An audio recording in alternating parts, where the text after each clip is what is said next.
Ada hal lebih penting daripada terus melanjutkan perdebatan tentang keputusan yang kadang memisahkan ukhuwah Islamiyah atau persaudaraan umat Islam, ukhuwah wataniyah atau persaudaraan kebangsaan, ukhuwah basariyah atau persaudaraan kemanusiaan, dan ukhuwah siyasah atau persaudaraan politik.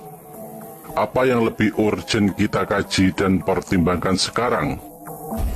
Ini soal konsep kepemimpinan yang pernah diracik Apik Eyang Ronggowarsito tentang 7 kesatria Indonesia atau Satrio Piningit yang masing-masing memiliki kaliber, watak, dan etimologi sendiri. Selain Ronggowarsito, konsep Ratu Adil juga diracik Prabu Jayabaya yang tersirat dalam Serat Jayabaya Musasar, Serat Pranitawakya, dan lainnya.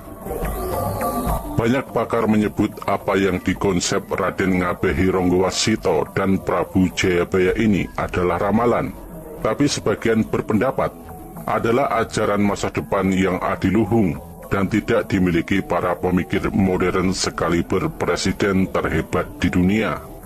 Mulai dari konstruksi ilmiahnya, tasawuf dan sistem kenegaraan, bahkan sampai pada mitologinya.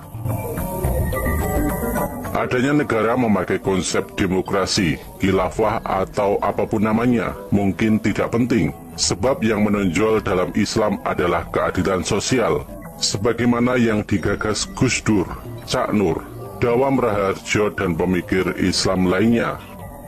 Maka tidak perlu adanya negara dengan agama tertentu, lantaran yang paling penting adalah terwujudnya keadilan sosial. Apa gunanya sistem negara jika tidak ada keadilan?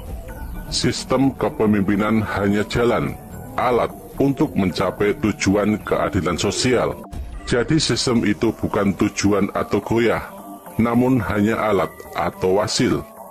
Lalu siapa yang dapat mewujudkan kejayaan Nusantara di era revolusi industri 4.0 dan society 5.0 ini dengan tujuan keadilan sosial? Apakah dia Satria Piningit, Ratu Adil, atau Imam Mahdi? Wisesanata pada tahun 2016 menyebut Satrio Piningit sejak lama tertulis di Sair Joyoboyo, Serat Musasar Joyoboyo, Ramalan Sabdo Palon Noyo Ginggong, Serat Kalatida Raden Ngabehi Ronggowarsito, Serat Darmo Gandul, dan Wangsit Siliwangi. Konsep ini hanya dimiliki Nusantara dan menjadi objek riset banyak kaum intelektual. Ada 7 Satrio Piningit yang akan muncul sebagai tokoh yang di kemudian hari ia akan memerintah atau memimpin wilayah seluas wilayah bekas Kerajaan Majapahit, yaitu Satrio Ginunjoro Murwo Kuncoro, kemudian Satrio Mukti Wibowo Kesandung Kesampar, Satrio Jinumput Sumelo Atur, Satrio Lelono Topong Rame, Satrio Piningit Hamong Tuwuh, Satrio Boyong Pambukaning Gapuro, dan Satrio Pinandito Sinisihan Wahyu. Dalam tafsirnya, Darmawan dan Nur Rahmat menyebut sosok Satrio Piningit dimiliki oleh semua presiden Indonesia. Pertama, Satrio Ginunjoro Murwo Kuncoro yang menjelma pada Soekarno karena dianggap mampu membebaskan bangsa ini dari belenggu keterpenjaraan.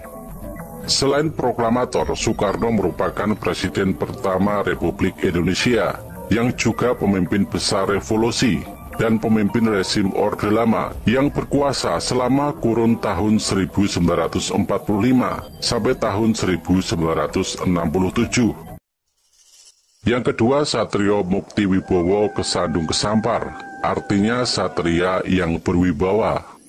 Satrio Mukti Wibowo Kesandung Kesampar yang diidentikan dengan Soeharto. Selain kaya raya, berwibawa, dan ditakuti, Soeharto juga mengalami kondisi selalu dipersalahkan, serba buruk, selalu dikaitkan dengan segala keburukan, yang berkuasa pada tahun 1967 sampai dengan tahun 1998. Presiden Soeharto memang presiden yang sangat berwibawa. Ia tampil memimpin selama 32 tahun tanpa ada yang berani melawan. Namun di akhir kepemimpinan beliau Kesandung Kesampar menjadi serba buruk dan menjadi bulan-bulanan dipersalahkan oleh semua orang. Yang ketiga, Satrio Jinumput Sumelo Atur. Artinya satria yang naik tahta bukan karena pilihan, tapi jinumput. Satria yang dimaksud adalah Presiden B.J. Habibie. Beliau menjadi presiden setelah Soeharto lengser. Satrio terpungut ini tak henti-hentinya digoyang. Masa kepemimpinannya hanya Sumela Atur, menyela kepemimpinan yang sedang lowong. Presiden RI ketiga B.J. Habibie yang dinilai sebagai pemimpin terpungut atau diangkat, namun hanya dalam masa transisi saja, karena hanya memimpin kurun waktu tahun 1998 sampai tahun 1999. Yang keempat, Satrio Lelono Topong Rame. Artinya satria pengembara yang diibaratkan wuta ngideri jagat. Satria yang dimaksud adalah Presiden Abdurrahman Wahid, seorang tokoh pemimpin yang dengan keterbatasan fisik, tapi mampu meyakinkan dunia. Satrio Lelono Topong Rame yang diidentikan Gus Dur, karena saat memimpin kurun waktu tahun 1999 sampai tahun 2000, beliau berkeliling 80 tempat di luar negeri. Bukan tanpa alasan, Gus Dur memilih mengenalkan Nusantara ke jagat demi eksistensi dan martabat bangsa. Yang kelima, Satrio Piningit Hamong Tuwuh. Artinya satria yang tersembunyi lalu keluar dari pertapaannya. Sosok ini adalah Presiden Megawati Soekarno Putri. Beliau seperti dipingit dalam pertapaan oleh orde sebelumnya. Ia mendapat legitimasi luas karena Hamong Tuwuh dari keturunannya. Selama orde baru, beliau menjadi simbol penderitaan, sehingga begitu keluar dari pingitan, langsung mendapat sambutan dan dukungan luas. Dengan segala kelemahan dan kelebihannya, satria ini berhasil Hamong Tuwuh, merangkul semua komponen bangsa.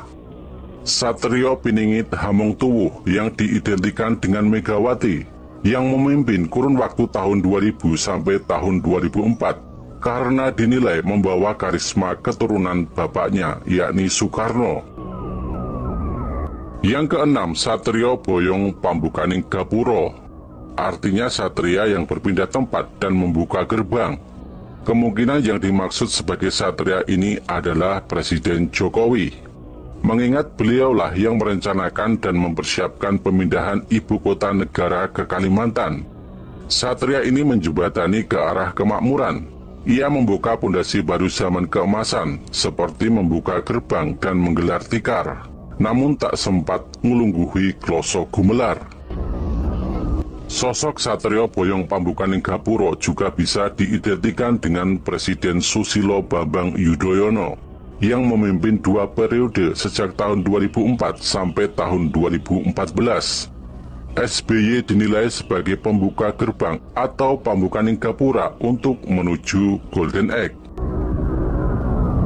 Yang ketujuh, Satrio Pinandito Sinisian Wahyu. Siapakah sosok Satrio Pinandito Sinisian Wahyu? Artinya satria yang berjiwa dan semangat religius yang kuat. Sosok ini dalam ramalan Joyoboyo dan Ronggowarsito masih menjadi misteri. Satrio berarti orang yang kesatria, pemberani, gagah, dan tegas. Gagah tidak harus fisik, namun lebih pada substansi dan ketegasan mengambil kebijakan yang berpihak kepada rakyat, sebab pemimpin hakikatnya adalah buruhnya rakyat yang digaji. Pinandito berarti seorang begawan, negarawan, bukan sekadar politisi. Sinisian Wahyu merupakan orang yang dekat dengan Tuhan, manunggal dengan hatinya rakyat dan dicintai Tuhan. Masalahnya dalam teori siklus, bisa jadi tahun ini tidak lagi Satrio Pinandito Sinisian Wahyu yang dibutuhkan Nusantara. Bisa jadi kembali pada sosok pertama, yaitu Satrio Kinunjoro Murwokuncoro, atau kedua dan seterusnya. Ini merupakan rahasia Tuhan, dan tugas kita hanya berijtihad untuk menafsirkan realitas dari tanda-tanda kekuasaan Tuhan. Ketika Indonesia sudah dalam siklus ke-7 dari konsep di atas, tentu kita dihadapkan dengan 2 pilihan. yaitu akan jaya dengan ayat kala seba atau kehancuran atau era kala bendu. Kita dapat menganalisisnya dengan ayat-ayat kauliyah atau kauniyah dari Allah, baik berupa realitas sosial, alam maupun metafisik.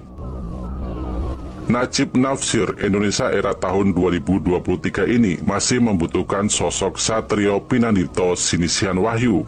Ia merupakan sosok yang pemberani, sedikit gila, tidak mempan tembak, santet, namun hatinya selalu melekat dengan Tuhan dan rakyat. Jika ia khianat pada rakyat, maka Tuhan marah. Jika dia jauh dengan Tuhan, maka rakyat yang akan marah. Entah Satrio Pinandito atau yang lain, semua kita serahkan kepada Allah.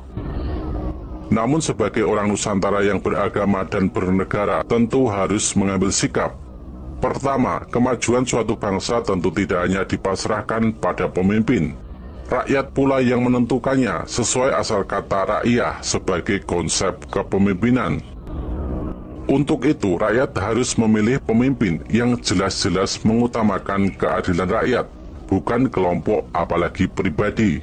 Seperti rumus, tasharuful iman ala ra'iyah manutun bi'al masalahah, yang berarti keputusan pemimpin untuk rakyat sepenuhnya bergantung atau bertujuan pada kemaslahatan rakyat. Kedua, kita harus meyakini jika di Timur Tengah pada saatnya akan muncul Imam Mahdi, di Nusantara tentu akan muncul Satrio Piningit yang sudah diwanti-wanti Eyang Jayabaya dan Ronggo Warsito sejak dulu. Tugas kita hanya meraba-raba dengan terus berkaca pada realitas, demi menggapai kewaspadaan zaman. Salah memilih berarti kita tentu salah menentukan nasib bangsa. Ketiga, pemimpin yang baik harus memiliki sifat kepemimpinan Nabi Muhammad SAW, dari sidik, amanah, tablik, ataupun fatanah. Namun di Indonesia saat ini membutuhkan pemimpin yang memiliki kelengkapan-kelengkapan yang melampaui zamannya. Artinya ia benar-benar mampu membaca spirit zaman, sesuai konsep kepemimpinan di atas, karena problematika umat tiap era sangat berbeda. Keempat, syarat pemimpin hanya ada dua, yaitu mau dan mampu. Mereka yang mau kadang tidak mampu, namun mereka yang mampu kadang tidak ada kesempatan untuk memimpin. Untuk itu kita dapat melihat, menentukan bahkan mencari sosok Satrio Pinandito Sinisian Wahyu dengan melihat rekam jejak calon pemimpin yang ada. Yang jelas berkaca pada ramalan Joyoboyo, sosok Ratu Adil pada pemilihan pemimpin negara pada tahun 2024 nanti adalah seorang satria dan sangat religius. Meski begitu, tak ada yang bisa memastikan apa yang akan terjadi di masa depan. Hanya Allah yang Maha Tahu.